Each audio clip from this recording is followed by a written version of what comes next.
क्या मध्य प्रदेश के राज्यपाल महामहिम मंगू भाई पटेल नाराज चल रहे हैं? क्या कारण है कि मंगू भाई पटेल घोषणा होने के बाद भी कल ग्वालियर में आयोजित अंबेडकर महाकुंभ में नहीं पहुंचे? नमस्कार, मैं हूं रविंद्र जैन और आप देखना शुरू कर चुके हैं सबकी खबर। हम आगे बढ़ें इसके पहले आपको मध्य प्रदेश के परिवहन आयुक्त एसके झा का ये पत्र दिखाना चाहते हैं। जरा गौर से इस पत्र को पढ़िए। 6 अप्रैल को मध्य प्रदेश के परिवहन आयुक्त ने यह पत्र मध्य प्रदेश के प्रमुख सचिव अनुसूचित जाति जनजाति विभाग को भेजा था। आप पढ़िए इस पत्र में क्या लिखा है। बड़ा साफ साफ लिखा है कि ग्वालियर में 16 तारीख को यानी ग्वालियर में 16 अप्रैल को बाबा साहेब अंबेडकर महाकुंभ में महामहिम राज्यपाल पधार रहे हैं और उनके आयोजन के लिए ग्वालियर चंबल संभाग के 8 जिलों से 1 लाख लोगों को भरकर लाना है। उसके लिए 2500 बसों की व्यवस्था की जानी है और इन 2500 बसों के लिए 6 करोड़ 18 लाख रुपए का खर्चा है। और परिवहन आयुक्त ने प्रमुख सचिव को पत्र लिखकर साफ साफ कहा कि 80% यानी 4 करोड़ 94 लाख रुपए अग्रिम का भुगतान किया जाए तभी ये आयोजन होगा। खास बात यह है कि 8 तारीख को जैसे ही ये पत्र पब्लिक में आया तो जमकर वायरल हुआ, काफी मजाक उड़ाया गया और ये कहा गया कि राज्यपाल के एक कार्यक्रम के लिए आखिर सरकार 15 करोड़ रुपए क्यों खर्च कर रही है।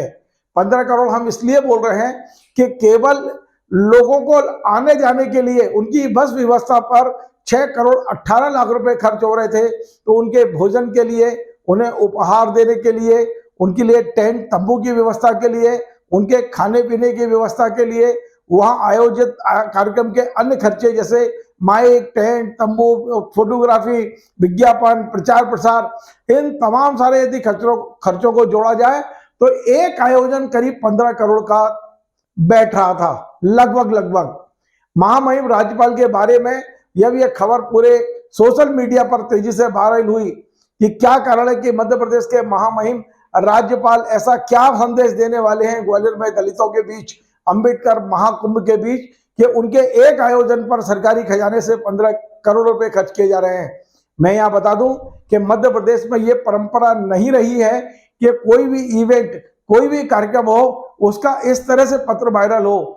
लेकिन मध्य प्रदेश में बाबा साहब अंबेडकर का ये जो आयोजन होना था, महाकुंभ होना था, जिसमें मुख्य अतिथि के रूप में, चीफ गेस्ट के रूप में महामहिम राज्यपाल को जाना था, क्योंकि ये बात हम नहीं कह रहे हैं, स्वयं इस पत्र में लिखा है। जो पत्र परिवहन आयुक्त ने जारी किया है उस पत्र में साफ साफ लिखा है कि महामहिम राज्यपाल इसके चीफ गेस्ट होने वाले हैं।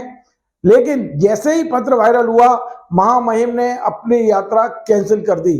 अब महामहिम ने कैंसिल की या उनसे किसी ने क्या कहा हमें नहीं पता है, पर हमको इतना पता है कि राज्यपाल महोदय इस आयोजन में नहीं पहुंचे और राज्यपाल महोदय के ना पहुंचने से पूरे मध्य प्रदेश में यह संदेश गया है कि क्या महामहिम इस पत्र के लीक होने से, इस पत्र के उजागर होने से नाराज हैं? क्या राजभवन नाराज है? इसका जवाब हमने जब राजभवन के पीआरओ को फोन लगाया, उन्होंने फोन नहीं उठाया।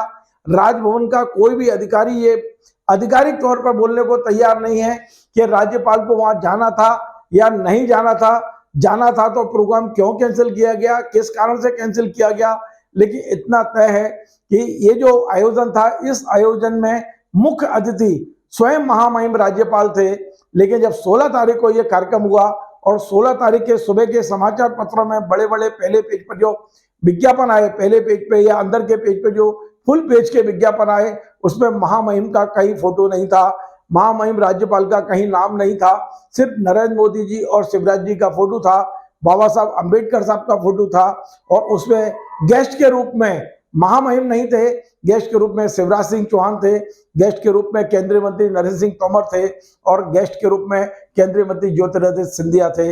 वहाँ तमाम सारी घोषणाएं हुई, बड़ा कार्यक्रम हुआ, लेकिन राज्यपाल की अनुपस्थिति कहीं ना कहीं एक संदेश छोड़ गई और वो संदेश है, क्या मध्य प्रदेश के राज्यपाल राज्य सरकार से नाराज हैं? क्या मध्य प्रदेश के राज्यपाल को इस बात का बुरा लग गया है कि उनके आयोजन के खर्चे के ये जो पत्र हैं वो आयोजन से पहले जिस तरह से लीक किए गए, जिस तरह से राज्यपाल पर उंगली उठाई गई कि उनके लिए भीड़ लाने के लिए करोड़ों रुपए खर्च किए जा रहे हैं, निश्चित तौर पर कोई ना कोई बात अंदर है। आधिकारिक तौर पर ना सरकार इस बारे में कुछ बोलने को तैयार है, ना महामहिम की ओर से इस बारे में कोई भी बयान आया है। हमारा ये कार्यक्रम आपको पसंद आए, इसे शेयर करें, लाइक करें, कमेंट करें और आपसे निवेदन है हमारे इस चैनल को सब्सक्राइब अवश्य करें। धन्यवाद।